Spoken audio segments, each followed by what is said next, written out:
My dad's not happy about any of this BTW, but the biggest fight is over the stuff I said to and about his wife and the fact I just left the house. My mom died when I, M16, was 10. She had this antique music box that she gave to me before she got too sick. It meant a lot to her, so I always kept it close and, I wanted to save it for future kids and to remind me of mom.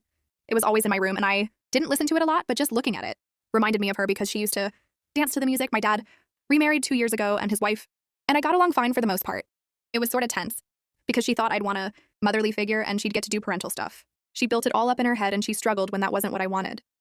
We kind of figured it out, but didn't get close. And then her and my dad had a baby together and my half-sibling was her focus, so all was fine. Then a couple of weeks ago, I got home from school and the music box was missing from my room.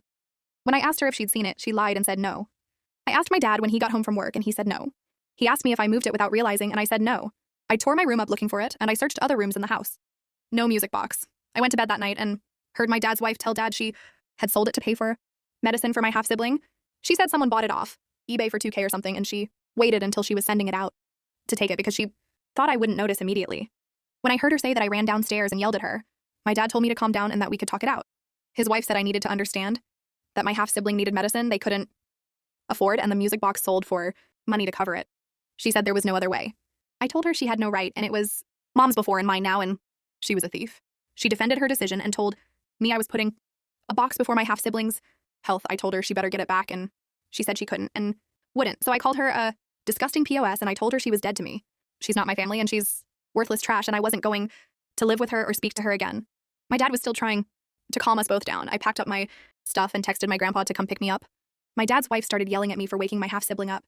Dad was like, sleep it off and we'll talk in the morning. And when grandpa pulled up, he tried to stop me leaving. I said I wasn't spending the night under the same roof as that. Just imagine the insult. My dad was trying to say I couldn't leave, but I left anyway. My dad has tried to get me to go back home ever since. He told me we need to talk about it as a family. And I said there is no family anymore. And his wife is dead to me and I won't have anything to do with her again. And I used all the insults I did that night and some more. He told me not to say those things and I need to find a way to forgive. He said he can get his wife to apologize, but we need to move on. I refused. He said he's going to fight my grandparents and he'll press charges if and when he can. I said I'll sleep under a bridge, I'll sleep in a shelter or at the park. I said he can't make me go back. I said I want nothing more to do with his wife. He said I don't need to overreact like this. And I owe her an apology too. Because treating someone like I treated her and talking about her like I am is disgusting and wrong. And he said I can't run away when I don't like what happens. I told him mom's music box is gone because of the insult he married, which pissed my dad off. Am I the asshole?